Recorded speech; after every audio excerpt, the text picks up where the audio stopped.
1 2 1 2 in the places to be. Let's see. That's a 1. This is a 2. Welcome. And hopefully there's people out there. Hey, and hopefully you can hear me. So anyone who is out there, just as per usual, give me tell me how loud you hear the music and how loud or not loud do you hear me. Today is gonna be tonight's actually, as you might tell, the celebratory Ask Me Anything ish stream. So there's gonna be no gaming, it's just me talking shit. So hopefully you're into that. But yeah, let me know how the audios is before we get this ball rolling. Hey Unicom, you know the answer to that, and you know I do not hate things necessarily. I don't hate video games. Audio is fine. Good. How are you doing tonight?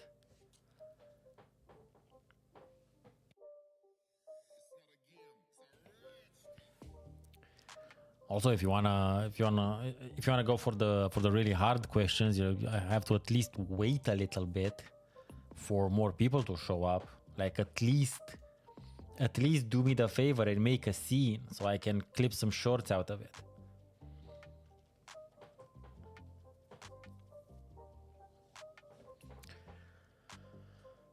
Preparing for the weekends, yeah, that's nice. That's good. My weekend's gonna be quite the busy endeavor, but it's gonna be yeah. You're gonna wait a long time for people to show up here. It's gonna be it's gonna be worth it. It's gonna be super busy. I'm tired already as is, but it's gonna be worth. Yes, re-ask it dramatically. That's good. That's very good. So I would have first of all, 5,000 subscribers is something I wasn't actually even hoping for. Maybe I was sort of hoping for in like the most ideal of circumstances, but I at no real point during this year was this seemed actually attainable. Let's just say that. In fact, for the past couple of months, it seemed that in terms of channel growth in as far as subscriber numbers, this year might have maybe just barely equaled the last one.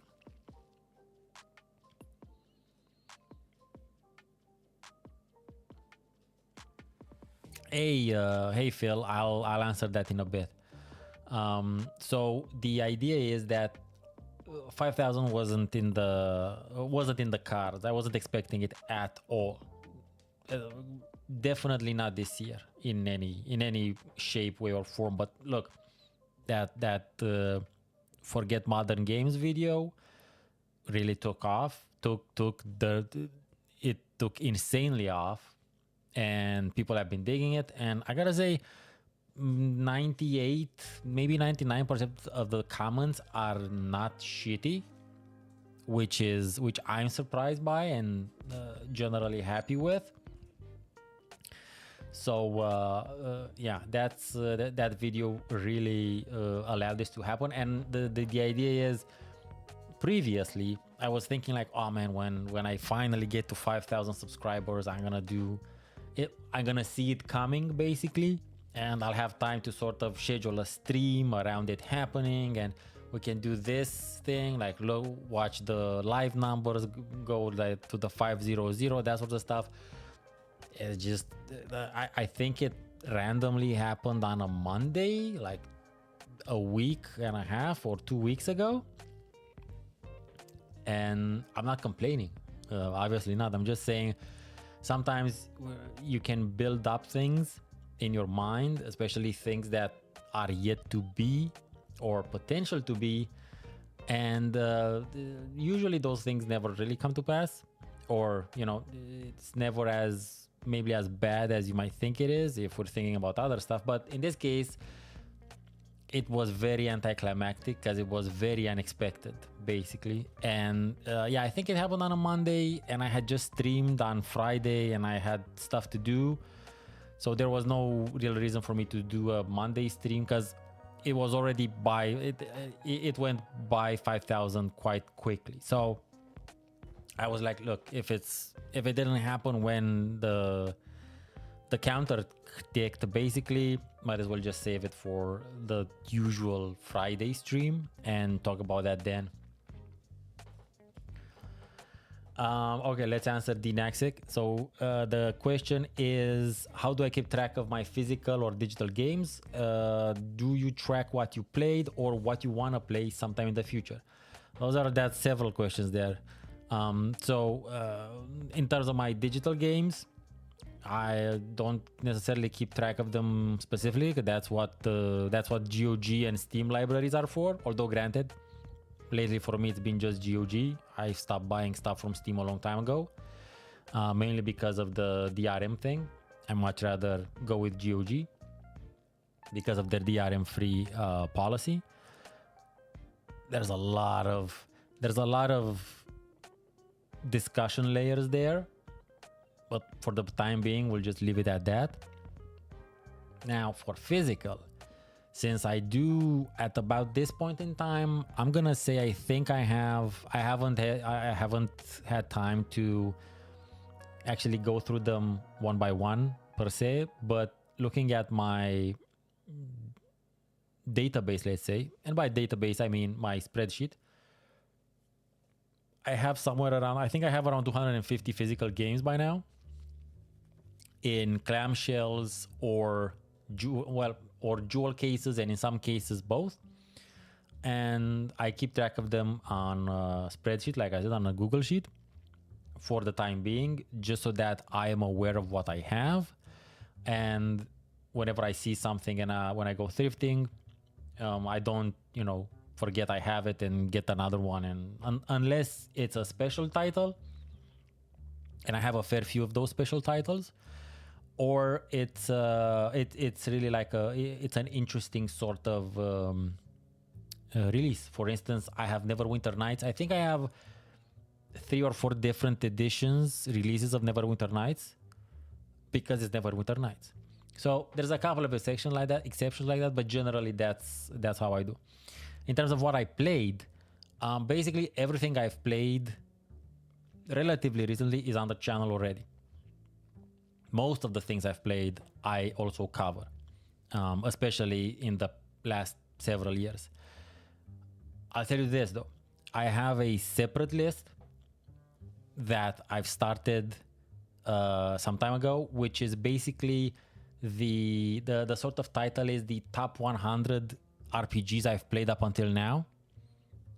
And I think I'm up to something like 80 something.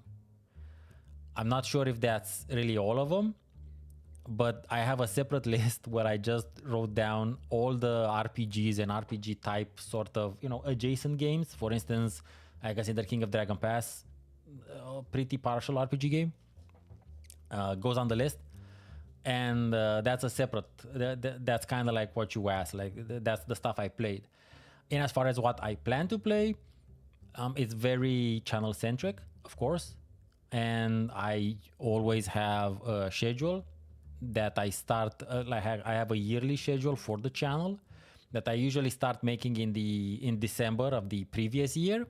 So I've been, and this year has been a bit different because there's been a lot of things that I've already started working on this year, but because of how busy these past couple of months have been, I was aware I wasn't gonna finish those projects to the level of quality that I want. So I moved those to next year, and this happens a lot. I've had projects, and Unicom can sort of back me up on this one. I've had a project that I think I've been rolling by to the next year for like 4 or 5 years. And he'll know this because I told him like, yo, I have this idea about a video. And I told this idea like 5 years ago. And then I bring it back up 5 years later, and he's like, wait, didn't we talk about this before? And I'm like, yeah, we did. I didn't get to it yet, so now I'm getting to it. As far as what I plan to play, yeah, it's pretty scheduled more or less. I do keep a fair bit of going with the flow, because at least I have learned to sort of my own spidey sense to kind of gauge fairly correctly what is actually worth more of my attention and energy. And for instance, thanks to my going with the flow, I did the most recent the Hell 3 video about the Hell 3 mod for Diablo, which I really enjoyed playing and making the video. It was a very quick process because, again, I was enthusiastic and interested. And likewise, earlier in the year, the Fantasy General video was also not planned at all. But I remember I streamed the game and it really caught my interest. And my internal intuition was like, this is something that is worth engaging with at a deeper level. So that's how the Fantasy General video came about. So it's generally scheduled, but with like some space for some amount of wiggle room. But yeah, that's generally how it works. The other question would be, what game do I feel I only played? I've covered a bunch of them. And look, on the internet, you don't. It's hard to find something that has not been played by at least one other person on the planet somehow. But the lesser known stuff, like the lesser known stuff in the West, as in the European West and especially the US, Septerra Core, King of Dragon Pass that I just mentioned. Those are the types of games that I'm sure a lot of people played it, but not enough, basically. Not as many as I would consider should have. Drakenzang is another great example of that. So yeah, they're generally on the channel. William123. Oh, thank you. You haven't seen any of my content? Well, I suggest you maybe just check out something from the past couple of months. If you're into retro PC gaming and generally focused on CRPGs and city builders / strategy, this might be the place for you. That's generally what I do. There's a couple of exceptions here and there, of course, but that's kind of the surface theme. And the deeper sort of theme of my channel is a true love for historical context and thinking deeper thoughts about this shit, much more deeper than you would normally associate with. I'm also working, I'm currently undergoing my a master's program. I'm not at my thesis yet, I'm just before that, and my current project is retro gaming related.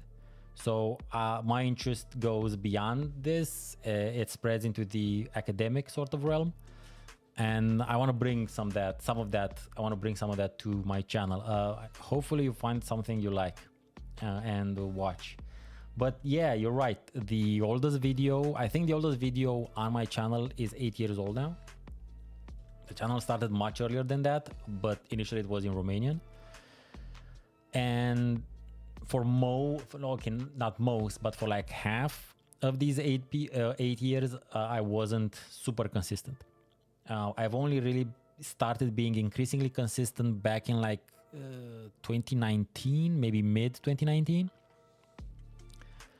So as far as I'm concerned, I truly only consider the channel being more or less 5 years old, to be honest. But I've had a lot of time and I've experimented with a lot of things and gone through different phases. For instance, most of the older content you'll find on my channel is indie games. For a long period of time, I covered basically almost exclusively indie games. And there's various other reasons for that, which not necessarily to go into now. Suffice to say that for the past 2 years, I've been pivoting much more and steadily into retro PC gaming, and not just the gaming part, but the documenting part of older PC games overall, with a particular focus on the gaming culture and subculture of where and when I come from, and Unicom as well. We talk about that in the Game Chronicles podcast I managed to start this year with Unicom, although episodes for that's gonna be less consistent than anything else. And you know, there's a lot of other stuff that you'll find here and there, but that's the gist.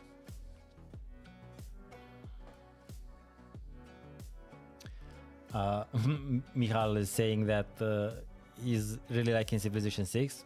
I'm happy you enjoy it. I haven't played the Civilization since 5, I think. Another question is, what physical game would I most like to find? I don't know, any number of physical games. To have is a different discussion, and it's kind of difficult because there's a bunch of really super important video games in my history. Probably one of the more difficult, I think, and / expensive, which is never gonna happen anytime soon. Maybe a boxed sort of version of Heroes of Might and Magic 2, because that game is seminal to my development as a gaming human. There's a bunch of others, of course, but many other games I've sort of found, or at least I found as clamshells or stuff like that. Heroes of Might and Magic 2, not yet. I haven't seen even a loose disc of it, and there's a couple of that. Otherwise, yes, you know, a Septera Core box would be dope. A better lead box Drakensang, although I have one already. Nox, you know, the sort of, going back to the earlier question, the sort of things you asked earlier about what games I feel only I played, kind of like those, you know, King of Dragon Pass, that sort of stuff.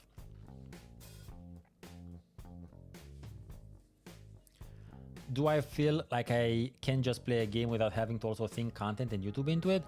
That was a question I sort of had many years ago, when I was kind of thinking about that. Also many years ago, I used to do movie reviews as well.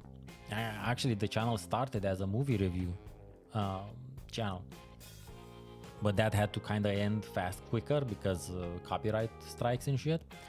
Claims, not strikes, sorry.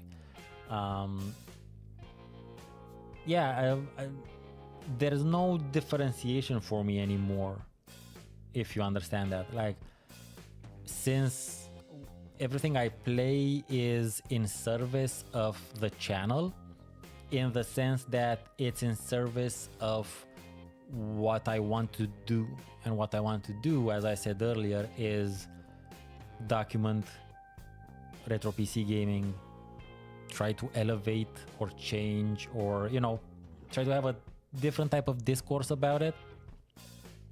So it's not for me, it's not an either or. It's not like, oh, playing games or making content. It's the same thing. At least it has been the same thing for a long time, and there's no real need for me to differentiate. Like this,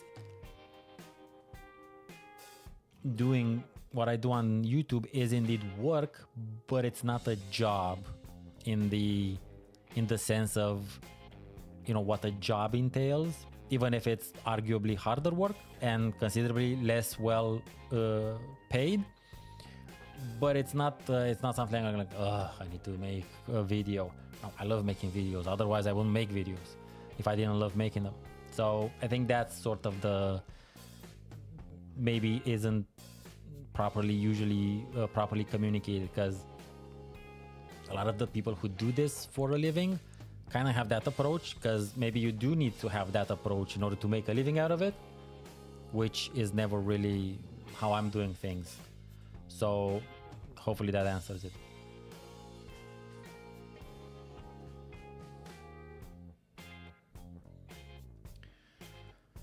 The music in the background is just some YouTube royalty-free music I use in general.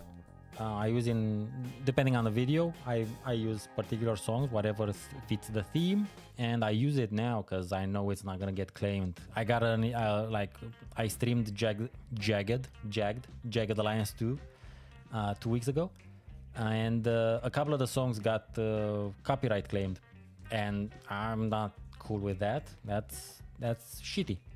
So the next time I streamed it, I just cut off the music. I don't really care. It doesn't matter to me, really.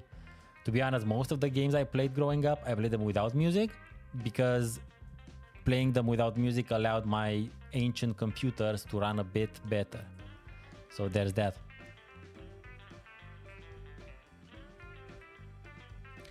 Is there a professional job that I'd like to do which would align and support fit with the retro games? It's difficult to say. I don't think an actual professional job exists besides this, unless there would be some sort of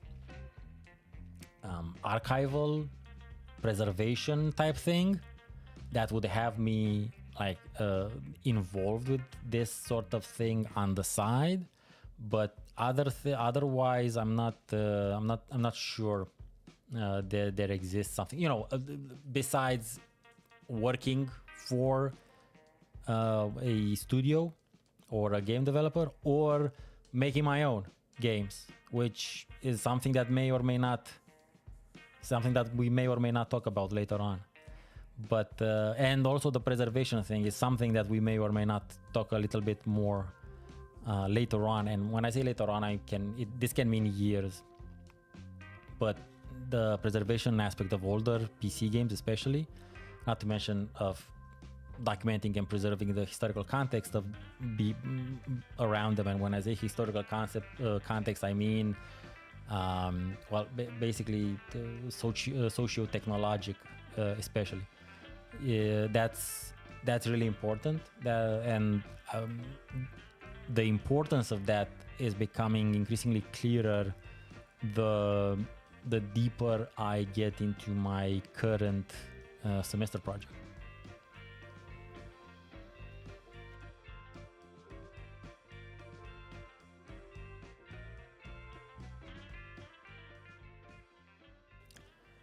So you're asking about my let's say my requirements, or modes of selecting a video to cover. Yeah, there's a couple of things that would make a game uncoverable, sort of. Mainly is I have a temporal sort of limit. And it ends the games I will generally cover end at 2010. If it was released after 2010, I will probably just instantly ignore it,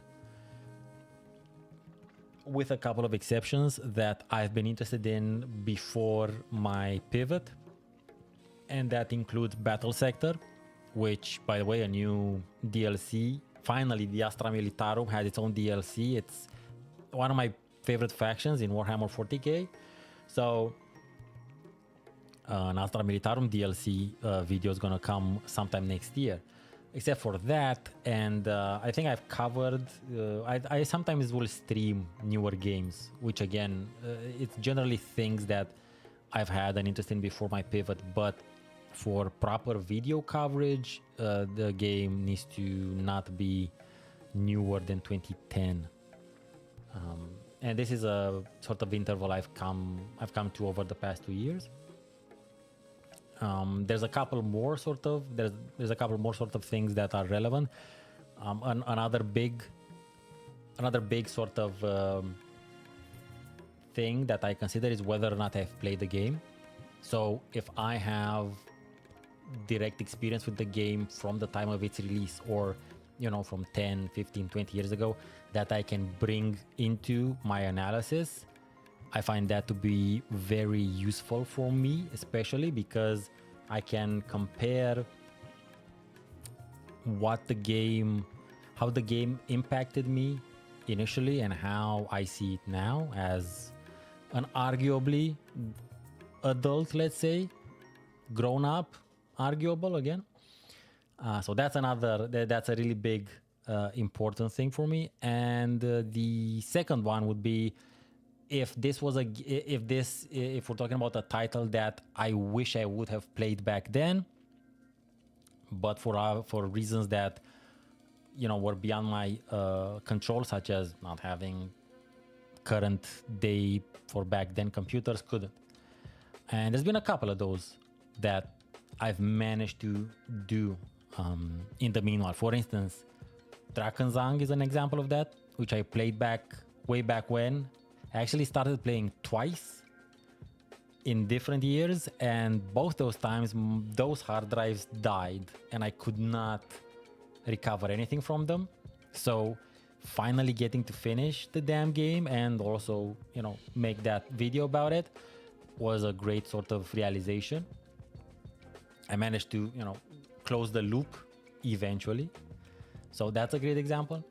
Another one, let's see, what else did I have? Well, Painkiller this year falls into that category as well. There's a couple of them that I've managed to do that, and it feels good when you get to close that loop. First Amender, you're at 300. Well, good luck in the future. Bunicutsu is asking me if I find time to play games casual besides the gaming for the YouTube channel content. I was just asked this earlier. There's no difference for me. There's no casual game playing, and there's no job there's no especially for the channel stuff. They're the same as far as I'm concerned, because my goals for the channel are beyond just making content, which I went through a bit earlier. When this is done, you can just check out that answer. Thanks for stopping by. Hey, Strategy Joe, thank you. It's just I've had a very, very, very successful video that picked up a couple of weeks ago. The Forget Modern Games, or the absurdly good, great retro games to play in 2025, and that's why this is finally has happened. Retro console games question. Yes, I've been considering doing that for a couple of years, but my sort of approach would be, what I want to do is play games that are both on PC and the consoles, and then do also comparison reviews of the two. I have a PS2 Slim that my buddy Randolph donated to me basically 2 years ago by now. But I've been busy, and I don't have an actual TV, first of all. But I've also been busy to actually get it set up or start it up or something. I have a beginner sort of PS2 library as well, and I have several games that I also have on PC. So that might happen, but for the foreseeable future, meaning next year basically, I'm gonna focus. I'm gonna continue being PC exclusive, because I have a lot of plans to do.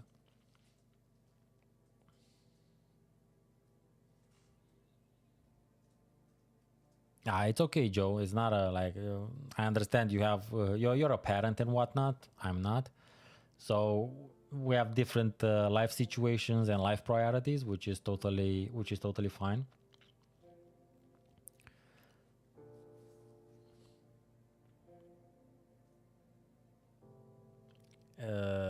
Kids game, music game, quiz games. Is there anything worth covering in this area? I didn't really. Again, if I don't have a particular relationship with the game, I'll probably not really look at it unless, again, like I said earlier, it's something I would have wanted to play. That's one of the main sort of issues of what I do, let's say, is that I don't do necessarily what's popular. I don't cover what's popular because that's never really what interested me. I generally talk about and cover the things that interested me, which historically speaking have been CRPGs and city building and strategy games, which used to be really big, but those genres used to be really big right before gaming really sort of hit the super duper mainstream around the 2000s, post 2000 sort of stuff. So yeah, I'm not sure about those. I do have a script about the importance of music in video games, and I've had that script for, I don't know, 4 or 5 years already, where I mention rhythm games, which, in case you don't remember what rhythm games are or were, Guitar Hero, Rock Band and whatnot. And I talk about those, of course, in that script, but I haven't yet had the sort of proper sort of framework to create that video and also have it do well. Because I like sort of the discussion around it, but the packaging for YouTube is also really, really important. And that's where also a lot of my stuff sort of quote unquote fails. Because again, my interests are much more, detail, niche oriented, academic nitty gritty stuff.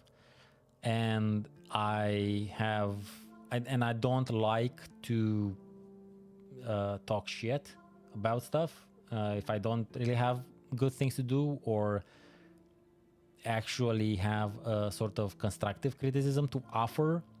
I'll just sort of not, because I much rather focus on something I like to do and I enjoy doing, and I really like and enjoy talking about stuff I like and enjoy, than drama. So yeah, that's maybe not necessarily the extra sort of the best answer to your question, but it's somewhere in there.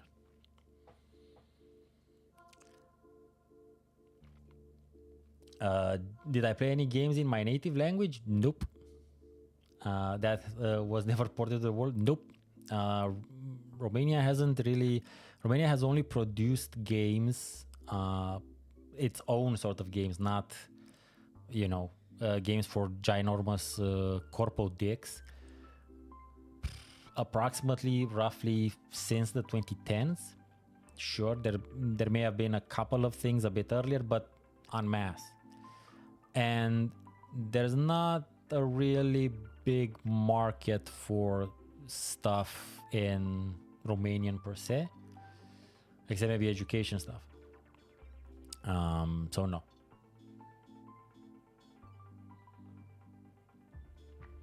Yeah, I'm sure they are, but that's not their original language. Like, the question was whether or not there's some Romanian Gorky 17 that was initially in Romanian first and then something else. And I don't think there was. If there was, I did not play it.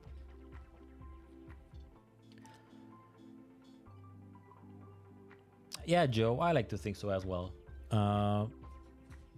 But even if that's not necessarily the case, that's the type of stuff, that's the type of vibe I want to be involved with and I want to do and put out in general. And this is something that I've also encountered in general in the retro sort of groups, online groups that I'm part of, and I've also seen it in the comments on my video. People tend to automatically set retro games versus newer or modern games, and one is better than the other for insert your own bias reason here. And whilst I understand that reflex, it's a primal knee-jerk sort of reflex, I try to make it clear that why I do what I do is because I love older PC games for what they are, and in as far as their context goes. I don't like them better than modern games because modern games are one way or another. I just like them for what they are and what they do and how they do it. Now, you can argue a bunch of things here, and the discussion is multi-layered, of course. There's a bunch of newer games that I did like and I still like. Granted, none of them are AAA. If you want quality games, modern new games, you look in the indie realm. A great example of this would be Solasta, which is a really good CRPG based on D&D 5th edition, which I covered many years ago when it was released. I just found out today that they're releasing a sequel. So Solasta is a great title. Of course, Colony Ship, a post-Earth role-playing game, is a tremendously good indie CRPG title. There's of course Age of Decadence. Then there's Called Against the Black Priory. One of my favorite modern games is Dwarf Romantic, and it's a ginormously, it's one of my modern classics. I've already decided it is one of my personal modern classics, Dwarf Romantic.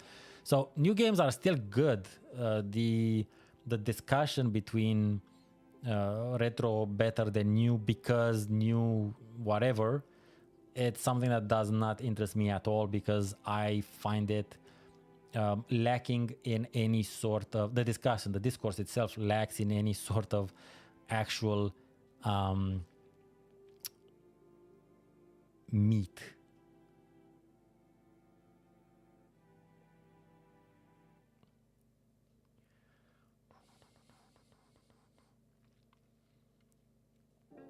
Oh, this is a nice one.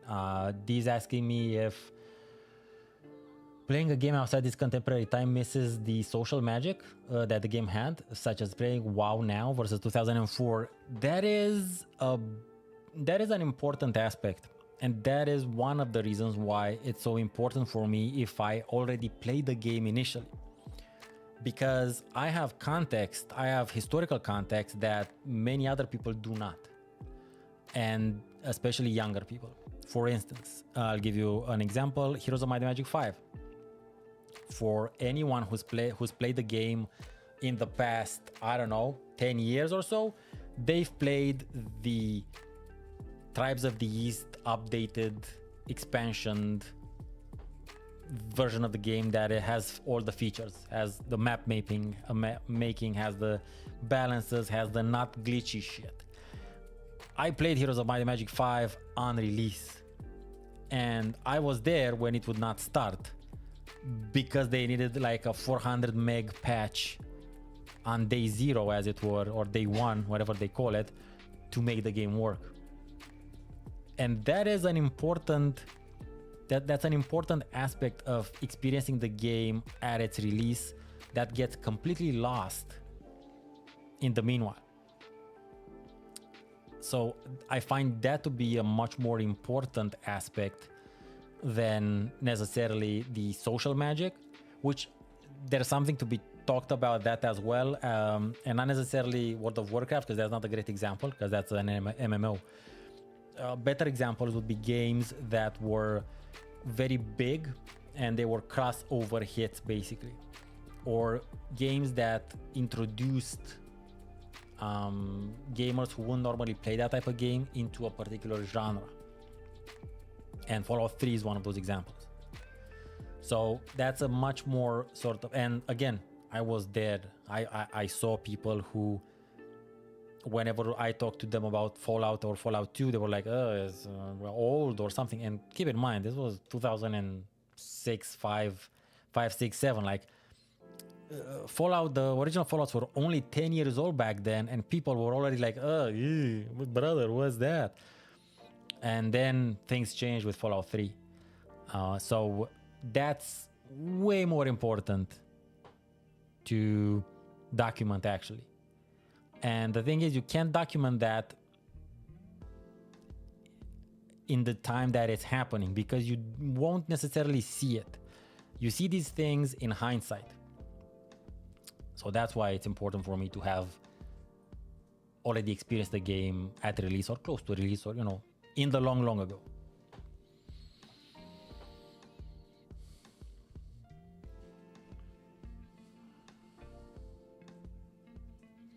Joe, yeah, that's a valid point.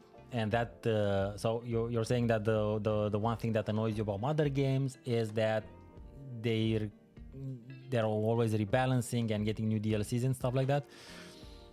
And the older games have been more or less the same for 20-30 years, and that's not incorrect, and it's a valid point. It has more to do with how gaming as an industry, in this case, and when we talk about gaming, it should be important that gaming is a multifaceted phenomenon. There's gaming as an industry, there's gaming as entertainment, there's gaming as art, there's gaming as a hobby, part of your life or your lifestyle. And for me, it's a lot of all of those things, as well as academics. So that's what you're talking about there has much more to do with how the industry has evolved, which is due a lot in part to the development of the technology and the C word, which in this case is capitalism.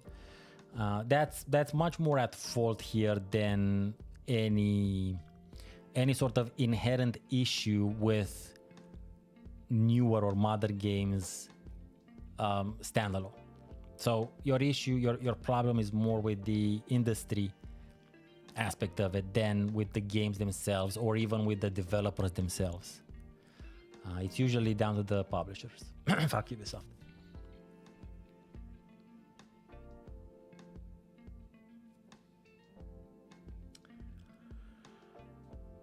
D, you had these like a list of questions, but they're interesting, so I'll answer. Do you think if we'll ever see any rise in isometric view like Fallout, face camera horrors, or proper RTS? Modern games just drop the game outside the majority of the... Look, Unicom can attest to this.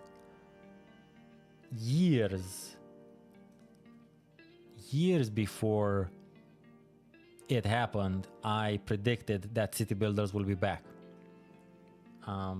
And Unicom, because I did this, I did my prediction on the old Game Tales podcast I used to do with him on his channel.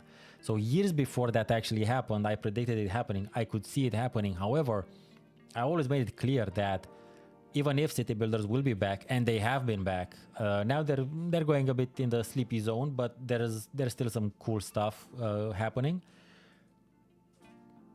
I made it clear that this isn't the same landscape as it was 20 years ago. The audience is much wider. The expectations of the audience are much more fragmented. In as much as people have sort of found their niches or their communities or their favorite genres in that sense, and they will kind of tend to stick to those, and there's so many more of those. Besides what we see in the AAA sort of blah blah blue, which I've been ignoring for the past 10 or 15 years, to be honest. In the indie realm, you can still find anything more or less that was old is new again, but it's gonna be hard because they do get drowned out by all the AAA shit, which is blasting its megaphones into the mainstream. So even though city builders indeed came back quite in force, I might add, they were only back and big for the demographic, for the audience that was deeply interested in city builders, and that audience came in like large, strong numbers because they also put their money their mouths were, in the sense that those communities actually kickstarted or equivalent crowdfunded city building titles or isometric CRPG titles. Now, whether or not we'll see necessarily a fixed camera horror, I'm not sure. That was never really a genre of mine interest, really. I do think that maybe RTSs are kind of on the cusp of that happening for them. What happened to city builders a couple of years ago. There's a bunch of RTSs that are being worked on, but again, this isn't gonna be 20-25 years ago. This isn't gonna be back to the era of Age of Empires, Red Alert, and StarCraft, because nowadays everything is about online streaming, and ideally making something into an esport so that you, the IP owner, can make money out of it for decades. So even if RTSs are gonna come back, most of them, or a lot of them at least, will be focused on offering those types of experiences, not on a single player experience.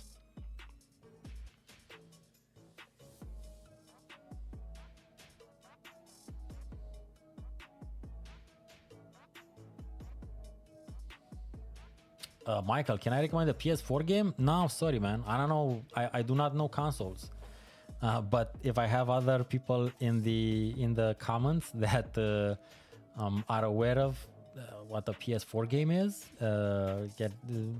tell Michael, like, suggest a good-ish RPG or something. I'm sorry, Michael. I really don't play console games. I've never played console games. Historically speaking, for me, it's always been PC. Except for that a couple of years of the Famiclone, which I go into detail, a little bit of detail with Unicom in our last game chroniclers. But yeah, sorry about that. No, I can't help you with that one. Maybe I could suggest like a PS1 game. Medieval is pretty cool. Or Medieval, that's pretty cool. I played that one, I'm pretty sure. No PC Master Race, Michael. No, none of that. Just because I was born a long time ago, and whilst my country was still a communist country, and I grew up when it just wasn't anymore, and consoles weren't a thing. Not really. Computers were, sort of. It's arguable. You'll get. I don't want to get into that right now, even though I always love talking about it. You can check out the latest episode of Game Chroniclers, which is this is what they don't tell you about video game piracy, because piracy and gaming were the same, at least in Romania, but not necessarily just in Romania, for a long time.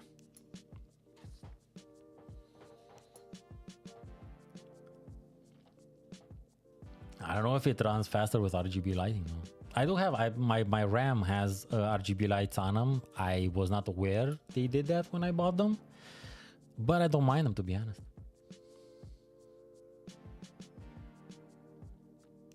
Oh yeah, Unicom is right. If you use some sort of, what did bloatware? Yeah, on laptops we call it bloatware. Some sort of that stuff. It's probably gonna make it run slower. Yeah.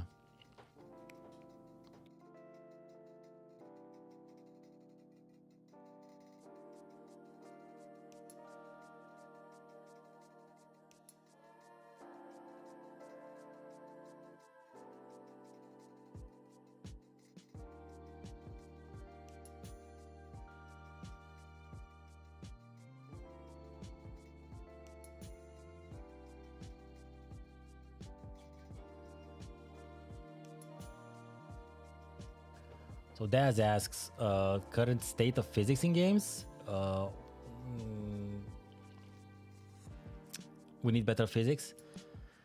Look, like I said earlier, new games I haven't touched proper new game technically in years, with the exception of, again, Battle Sector and Tainted Grail, I can say. I remember there used to, and usually I will try to spin a question into something I actually know about. So I remember there used to be a lot more experimentation with physics engines and physics sort of environmental interaction. Sometime in the mid 2000s and whatnot, people were really trying to do things that the hardware really couldn't do, and it was fascinating. One example that comes to mind is not necessarily physics related, but just sheer crunching power related, is black and white. Like, you could pull off black and white today. Like what Peter Molyneux was promising way back when, you could do that today. But, you know, he tried it back then. Problem isn't that he tried, problem is that he is bullshit artist. But that's an example. I'm pretty sure Red Faction was also another one of those titles that did a lot with environmental sort of interaction physics. I just recently played Jagged Alliance 2, where, you know, not necessarily a physics thing, but it does allow you to blow to blow the walls off of stuff with explosives, which is a feature you would need in that type of game. And I also just discovered during my last stream that in Chitsena, at least, or, you know, on a map that where the houses' walls are made of bamboo, you can shoot through them. And not only can you shoot through one wall, you can shoot through two walls and hit the motherfucker on the other side. And I need to actually make a short out of that. But the thing is, going back to what I said earlier, the problem, again, the issue isn't with the games themselves, nor is it actually with the developers either. It's with what and where their incentive is. And if their incentive is to make something that is as generally palatable as possible so that they maximize the amount of money their publisher does, then it's not really going to make a lot of sense to invest a lot of R&D into making a cool rock fall, or making a rock fall in a cool sort of way, other than, you know, scripting it.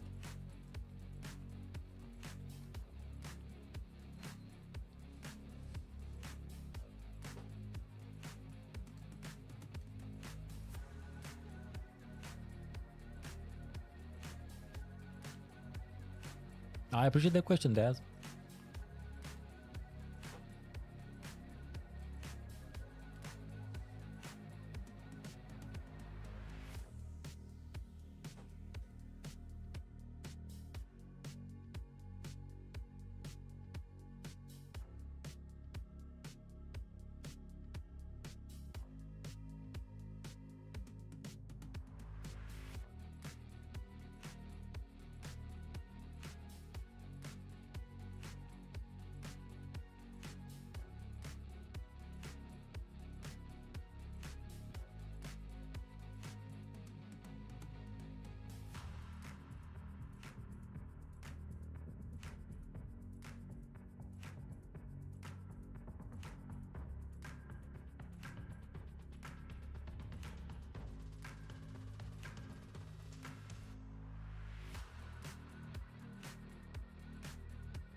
Thanks for stopping by, Joe. I super duper appreciate it. The same to you too, and your family.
what game would I want a sequel on? If it could magically happen, probably Tyranny. But I don't know what that sequel could be. But probably Tyranny. Although it's a high impossibility, since the Tyranny IP, even if it is, the game was developed by Obsidian, it's owned by Paradox. And Paradox don't really seem to know what to do with something unless it's grand strategy, and they can have years worth of expansions and DLCs for it. So yeah, probably Tyranny. But you know, another one that the thing is, I like Tyranny so much, I don't know if a sequel could actually do it justice, even if there's many things it could fix. Tyranny is that very rare blend of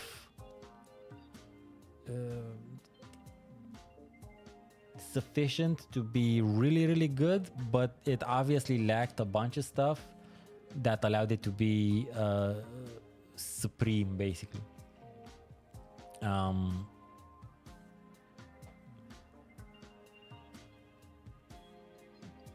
Maybe more likely than a sequel would be a sort of reimagining / remake for, you know, what would really deserve thing. One would be Arcanum. Now, Arcanum is the type of game that could do with a remake, in the sense that it needs to be remade and you know, redesigned, rebalanced.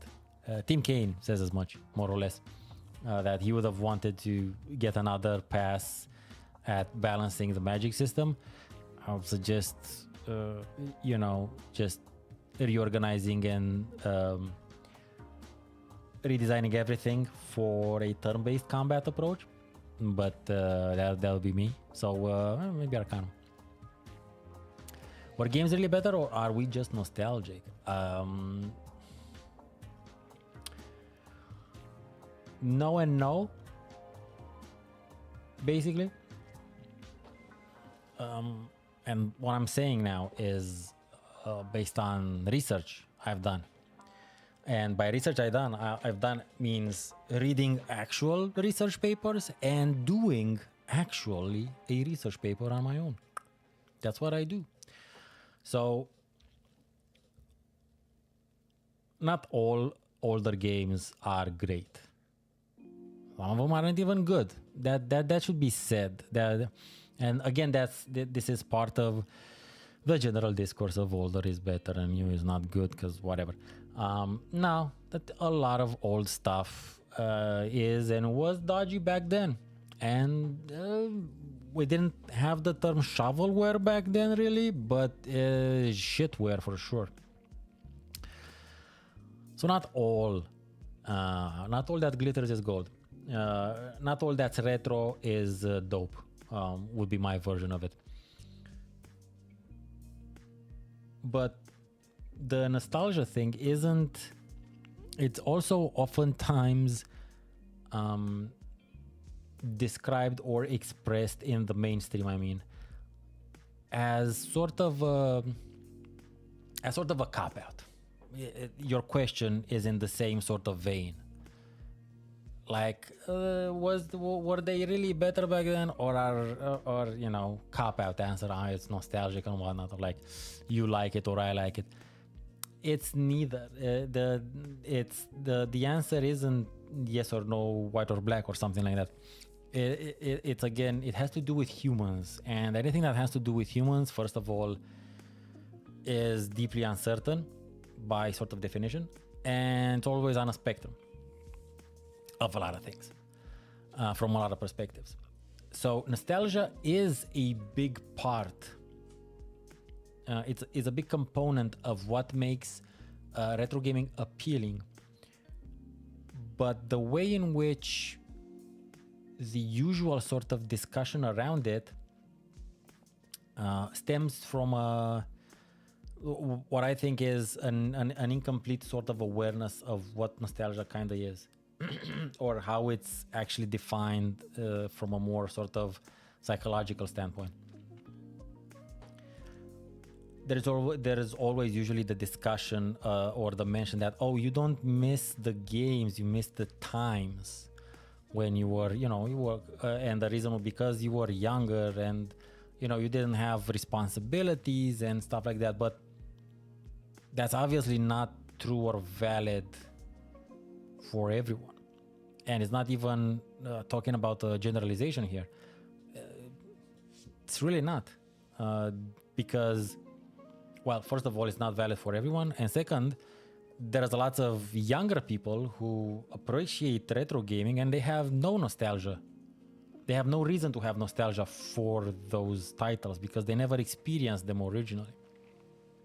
So using nostalgia as a cop-out answer, as in the saying that it's just nostalgia, it's kind of in my mind like saying agree to disagree or some other dumb sort of non sequitur like that. Nostalgia is useful. Nostalgia is generally a good feeling. Nostalgia is something that enacts in us, induces in us, in humans who experience it, feelings of calm, feelings of, being a little bit more at peace with whatever it is that they're doing or at that point in time. So it's not escaping into the past, because we are all deeply aware that's physically impossible, at least as far as our current knowledge of physics is. So nostalgia isn't that necessarily, but it is something that can induce good feelings in us. It can also induce the not great feelings, such as melancholy and stuff like that. Like, it's not all good, of course, but using nostalgia as this sort of like, they're just nostalgic. No, that's neither where that discussion starts, and it's definitely not where it ends. There's quite a bit of research done in purposefully inducing nostalgia in order to help people with their mental health. And retro gaming is one of those things that can be used to induce nostalgia so as to make people feel a little bit better. So that's why it's not just nostalgia. And they're not all games are good. It can be nostalgia, and a lot of them, or several of them, still are really good and really playable. The discussions are on different sort of layers and realms.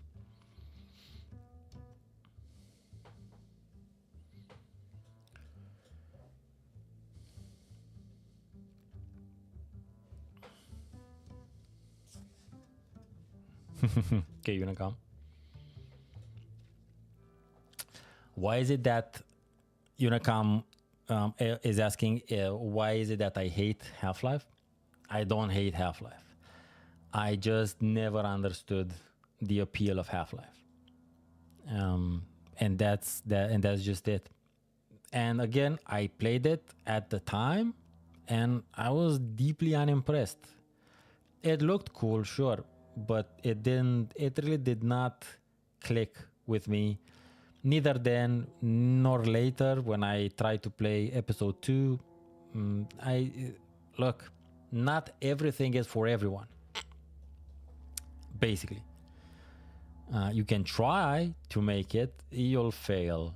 Obviously, some people just won't click, some people just won't like it. Some people are just, bored contrarians, and that's just how they roll. But it was just not for me. Of course, I'm not poo-pooing it for anyone else. It just never did anything for me.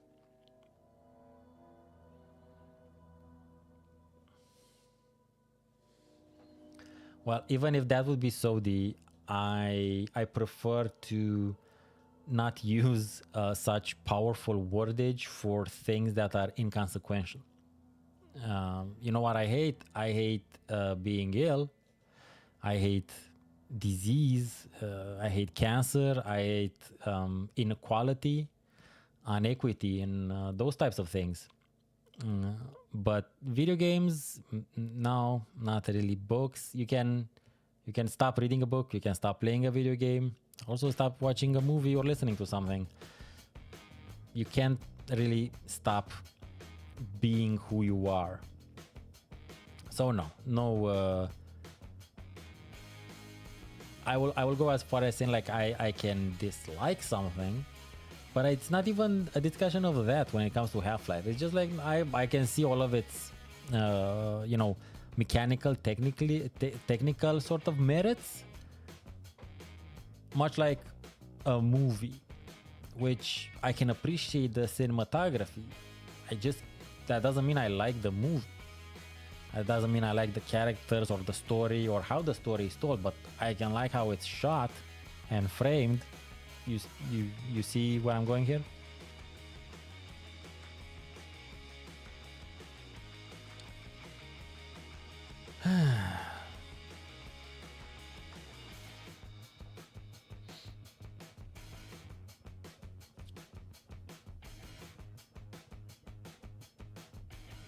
Oh, I'm pretty sure Gabe got way worse emails than that.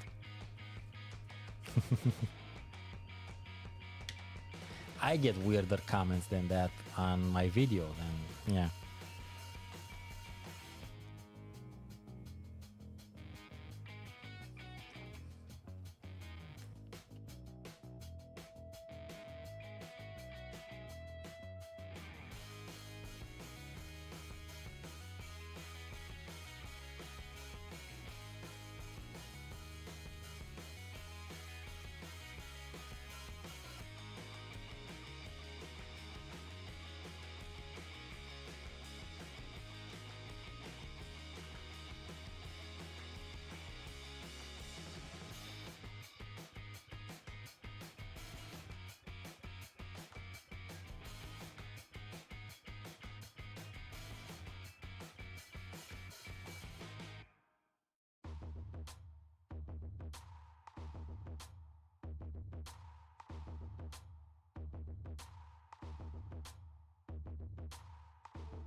He's asking about whether there's a physical scene for retro PC players, gamers. I actually don't think so. I don't even. No, I don't think there is. Maybe older PC games are part of like maybe larger sort of likewise conventions, though I doubt it. Do I go to meetups? No. Even if there were, I would. It would be highly unlikely for me to go to meetups. It's just not just that. That's just not the type of socializing I do. Online, sure, this is fine. In the IRL, less likely. But I don't even. I don't think there's that much.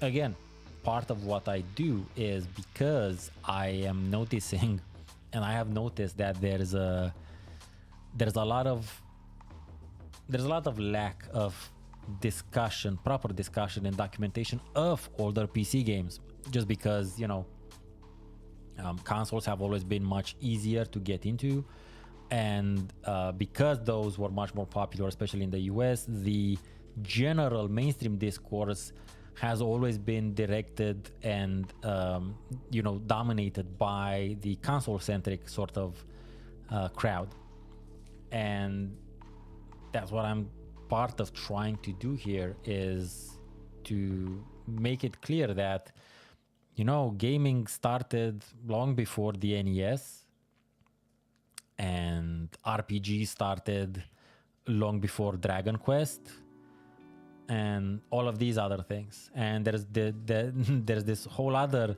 era of gaming called the sort of 8-bit microcomputer era, which was very important and big in Europe, especially in Western Europe in particular. And I'm only talking here about the things I sort of know, which is basically continental Europe stuff. I have very little clue what was happening in, larger parts of Asia, talking about India here, especially because when I did my project Iggy video, I got a lot of comments from people from India telling me that this game was like the game at the time. The comments basically said that it came pre-installed on all computers, which is amusing for several reasons, but I totally understand the sentiment. So I don't even know what's been what the things were in other places of the world. I just know that in continental Europe, at least, also in the British Isles, things have been going on for longer than the NES, and on very different sort of parallel planes and development stuff. So I doubt there would be a sort of like a meetup or really a PC, a retro PC gaming centric sort of anything. Maybe I could start a club or something. But again, I don't know. I do not know. That would be cool though, to start like a goofy-ish sort of retro PC collecting club, and that might be a good option to do something that I'm thinking about in more abstract terms, but that I won't go into right now because the concept, the idea is still very bare bones. But look, that's a good idea. Maybe I could start a club, and maybe I'll just start it online first, because this is what I do. Also, where I live in Denmark, I live in the northern part of Denmark. How should I put this? It's not the most cosmopolitan part of Denmark. It's where, a lot of food is grown here. Let's just put it like that. The big difference between where I live in Denmark and, Copenhagen, which I wouldn't want to be in anyway, because there's just way too many people. But just my point that if I start a club, it will likely have to be an online sort of thing. And most likely be international, because, international. I am an immigrant here, so my work language is English. Where retro tech is contemporary, hey, it's possible. That's like that was Romania. That was Romania for basically the entirety of the 90s and well up until kind of the mid 2000s. Again, I go into a lot more detail in the last Game Chronicles episode, but it's not necessarily, that's not where I was going. But I don't want to be harsh, because there's no real reason to be harsh, because it's not like I have a lot of Danish viewers either. I think I've had like, I don't know. I mean, I can check. It's not a lot. I would love to have more Danish viewers, but it's like, of course, my videos won't get served to them because I don't speak Danish, especially not in the videos, and obviously it's not gonna be served to them. But yeah, there's maybe that is a side sort of thing I can do in the future.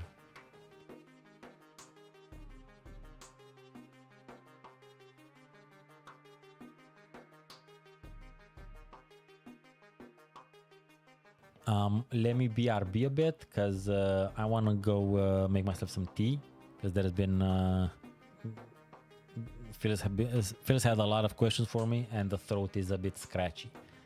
I'll be back in a bit.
And I am back. You can't see me yet, but I'm here. There I go.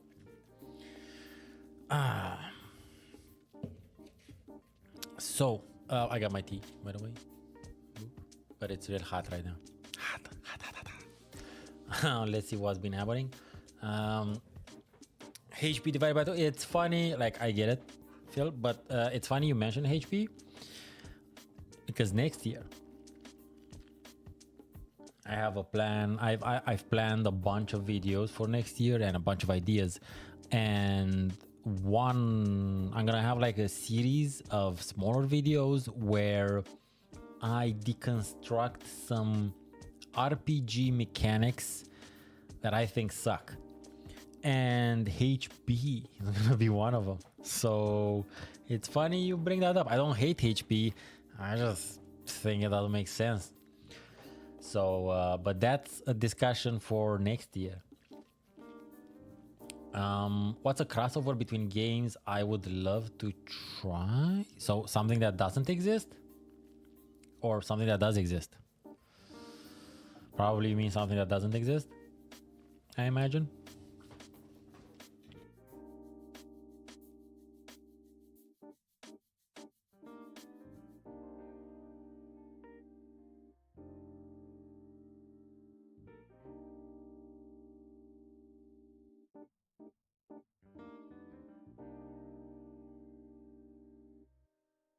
Okay, something that doesn't exist. Well, I can't really give you super duper a very clear example, but what I think a new avenue in single player gaming will be, because again, when I'm talking about gaming experiences or the experience of games and gaming, I'm talking about single player here. So what I think could be done is if you could envision like a combination between a grand strategy game and a combat tactics game so basically it would literally be two full games squished together, where you would have this grand strategy layers, and when it came to combat, it would become a full-on tactical game, combat tactical game, like something like that. Maybe something that would offer a different type of experience. Like envision a 4X game such as Civilization that got mentioned earlier, where when combat starts, it turns into an RTS basically, or a turn-based tactical game where instead of having like an abstractization of your troops, you actually have the troops and you move the troops and you fight with the troops within that hex, and then you zoom out. That's something that could be interesting. And that's something that I a mod developer I was talking to many years ago was working on. I don't know if they managed to get that done, sort of, but that was the general idea. Ideas are a dime a dozen, by the way. It's all down to execution.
Well, that's not a problem, Phil. Good on you. You managed to get. You managed to. Hopefully, you got all of them mostly answered, at least.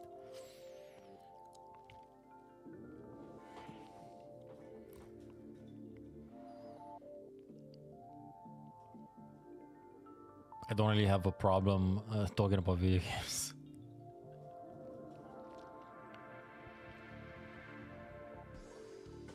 Ooh, Unicom coming in from the back seats, from the bleeders. What would be a new game that I would actually be excited to play?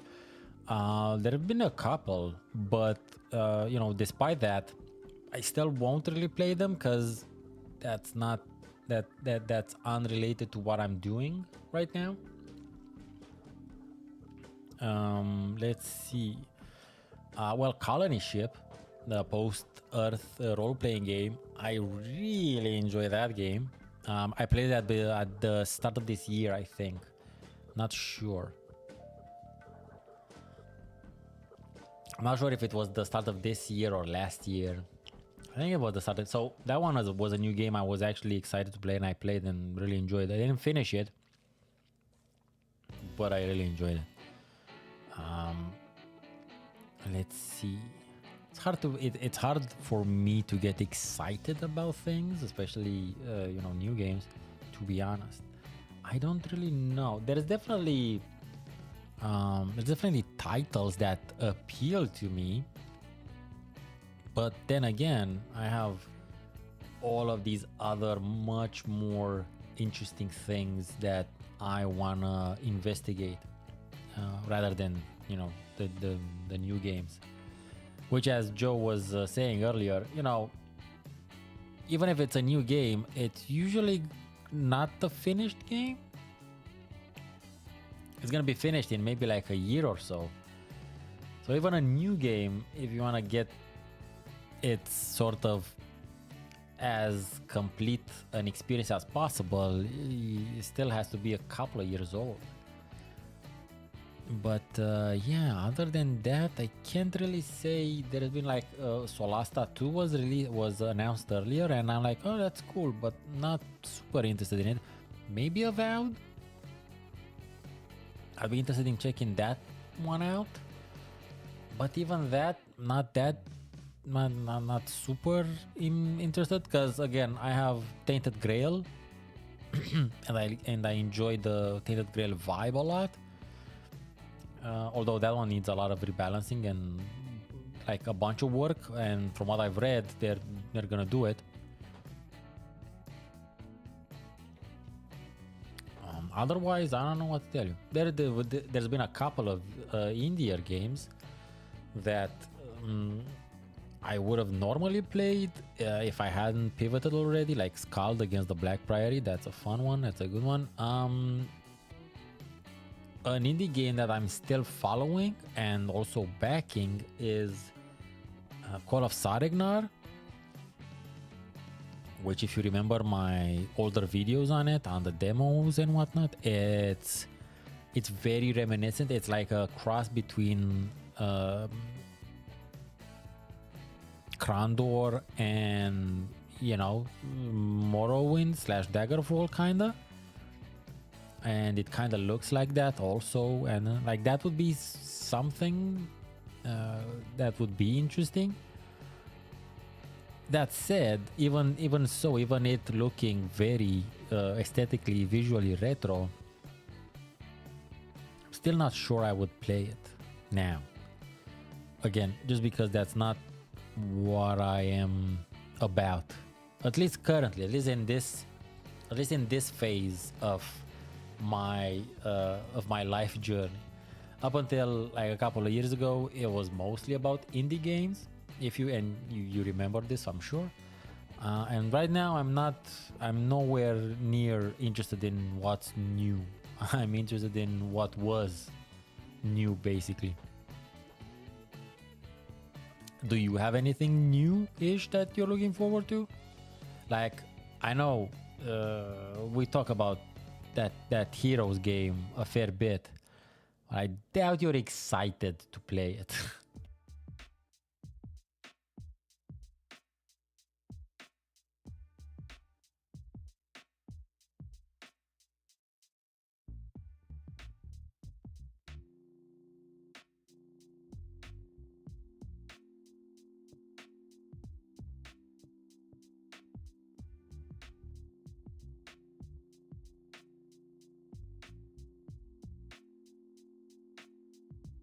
I'm gonna imagine that's Mech Warrior 5, because I know you play those.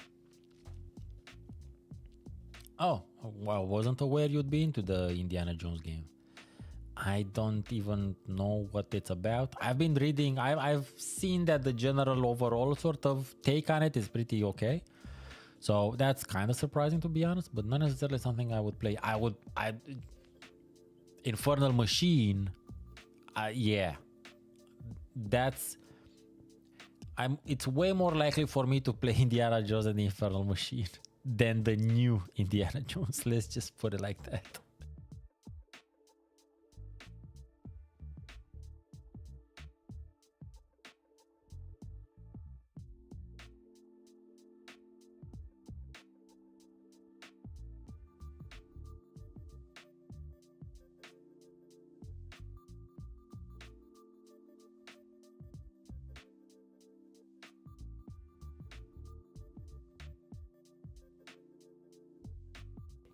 Oh, don't get me started on Fate of Atlantis and the fucking maze puzzles.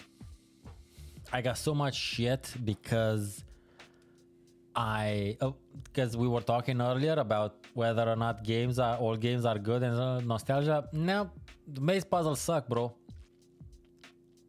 The maze puzzles absolutely suck. There is no reason, especially nowadays, to have maze puzzles in a point and click adventure game. It's just not. It's just that we have advanced past that point. Just like there's no reason to have fucking lever puzzles in RPG games anymore either. Again, unless you have a very specific setting, unless they make sense to exist there. Skyrim. Fuck lever puzzles. No.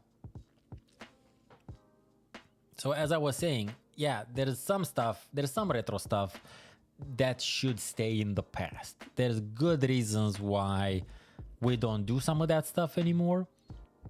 There's not as good reasons why we don't do some other stuff anymore, such as, resizable, customizable windows in CRPGs. Why isn't that a thing? Or even in some city builders, to be honest. At least nowadays you can move the windows, but how about resizing them?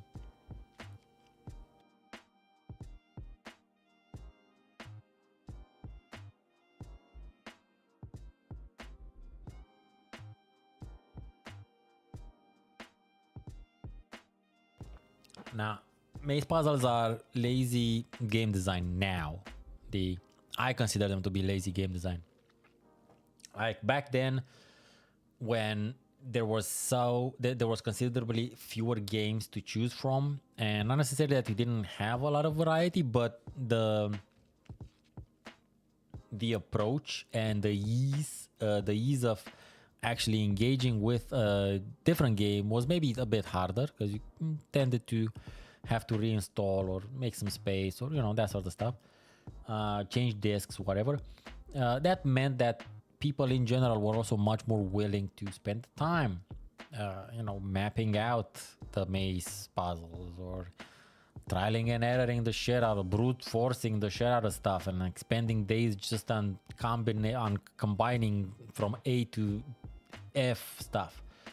Nowadays, we don't need that. Like literally, you don't need that. You can find a walkthrough instantaneously. It's useless. It's a useless usage of your time as a developer. And I honestly, personally take it as as you disrespecting me as a gamer for giving me lazy ass mazes. Another rat following, going for the cheese.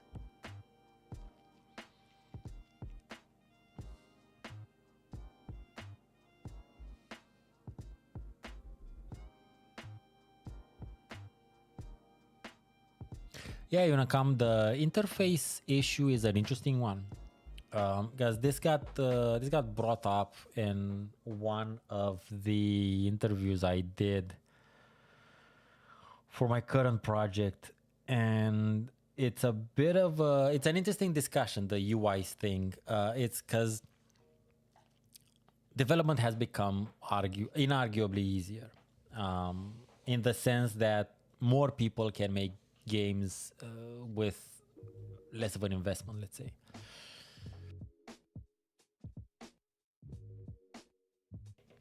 But one sort of caveat of that, one side effect of that, is that this has made things much more samey. Because people don't need to code their own UIs anymore and stuff like that.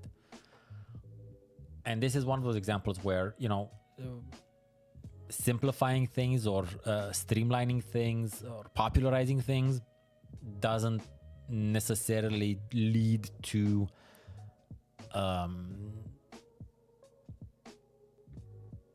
it doesn't necessarily lead to something being the best. It oftentimes tends to lead to the lowest common denominator, unfortunately.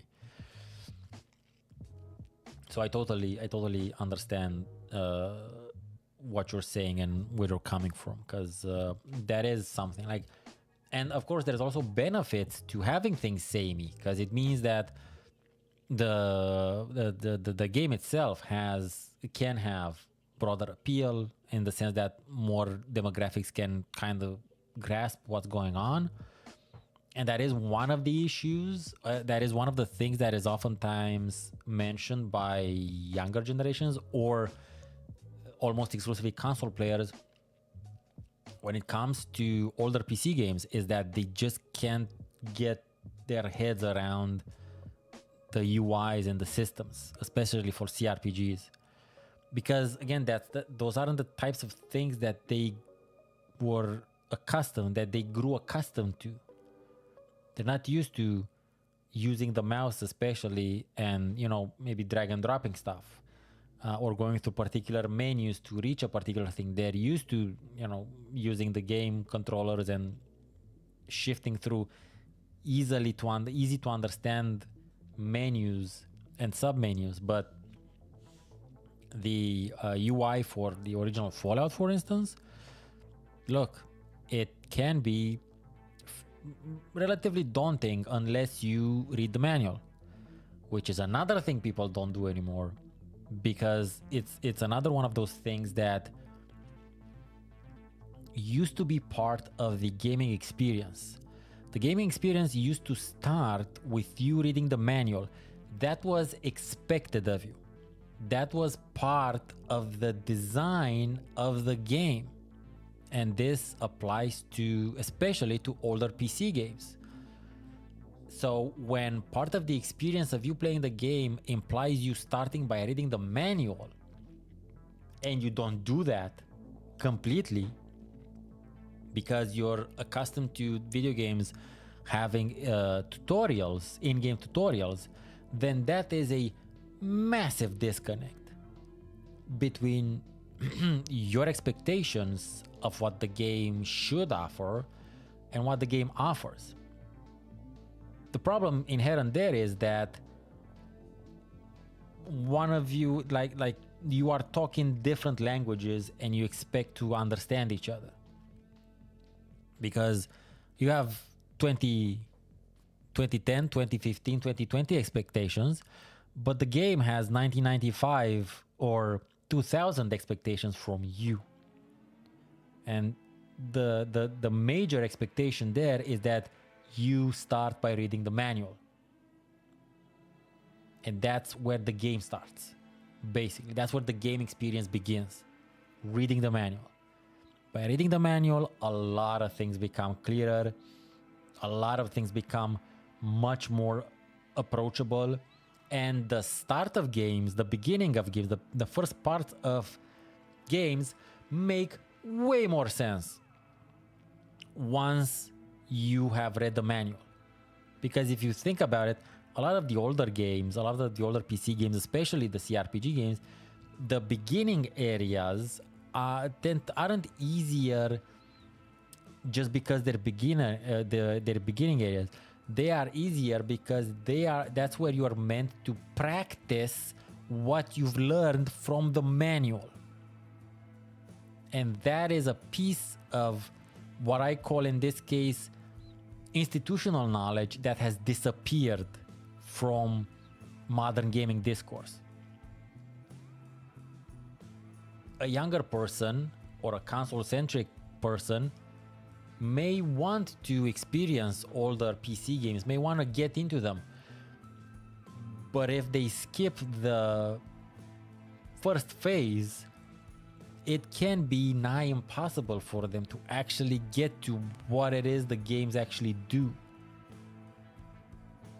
And that's one thing that basically no one actually talks about in the terms I just outlined there. Older PC games start with you reading the manual. It's that simple.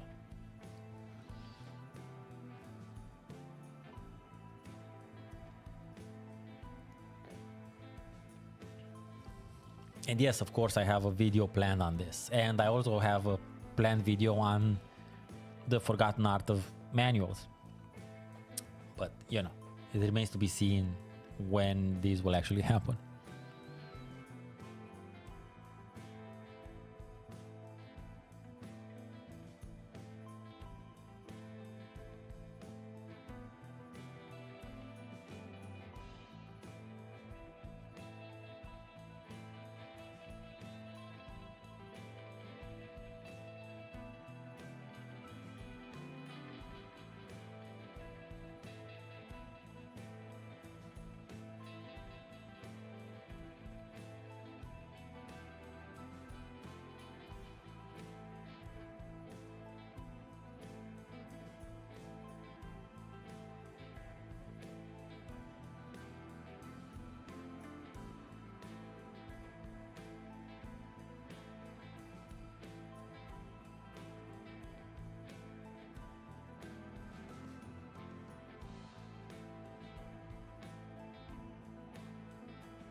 Anywho, things are dying down, so it's a bit time to conclude.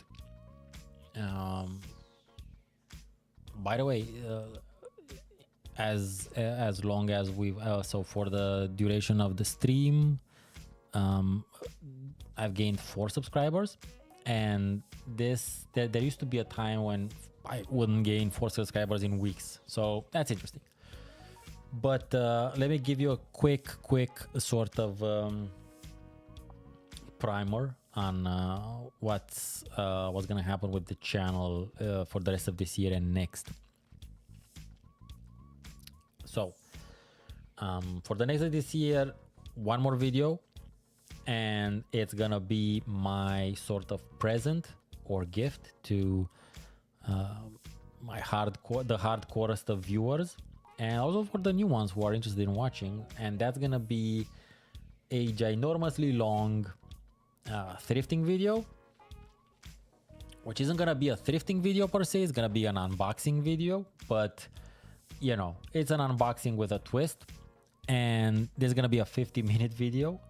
So this is my sort of Christmas present, basically, that I wanna offer my longest of long-term viewers and everyone who generally watches the thrifting videos. And hey, look, maybe some new people check it out.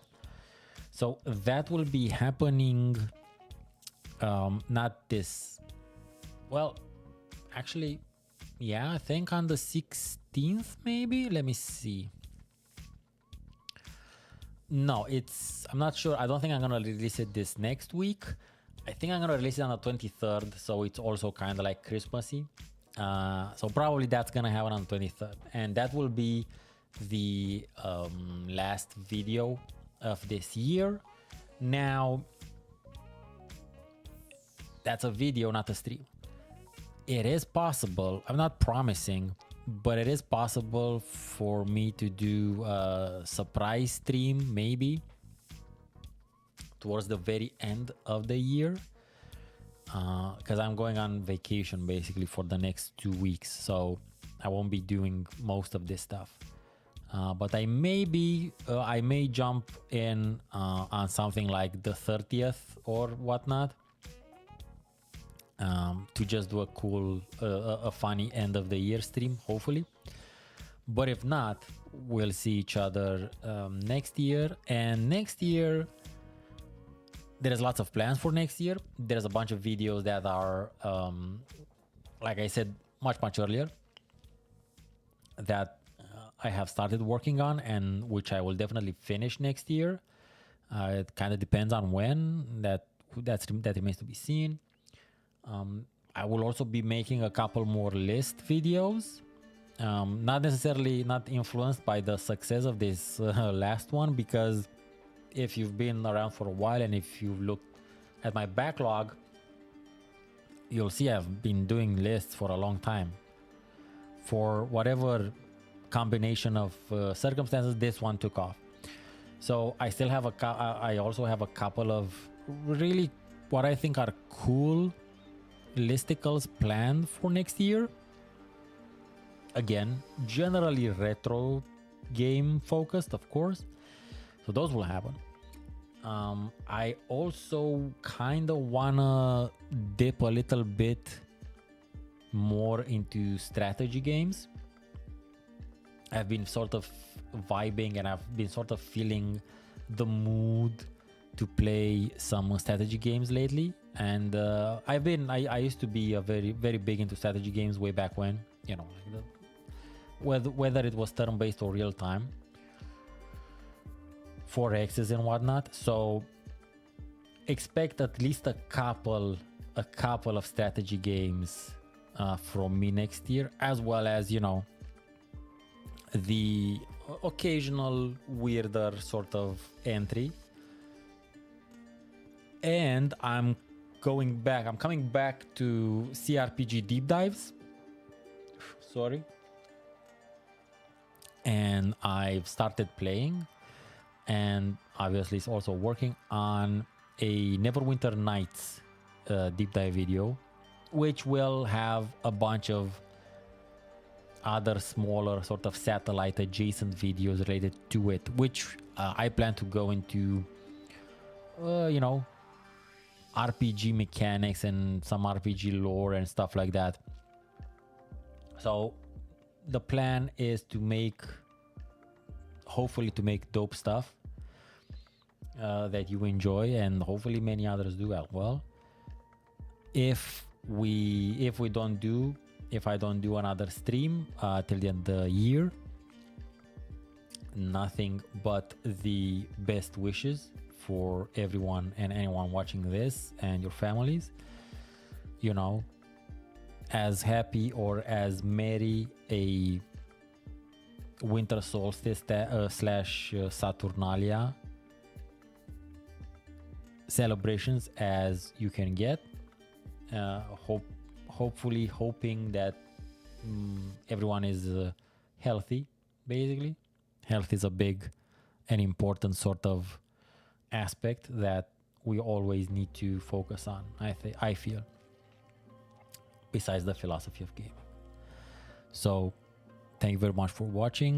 I've been Steven Nonsense, and have a great rest of your year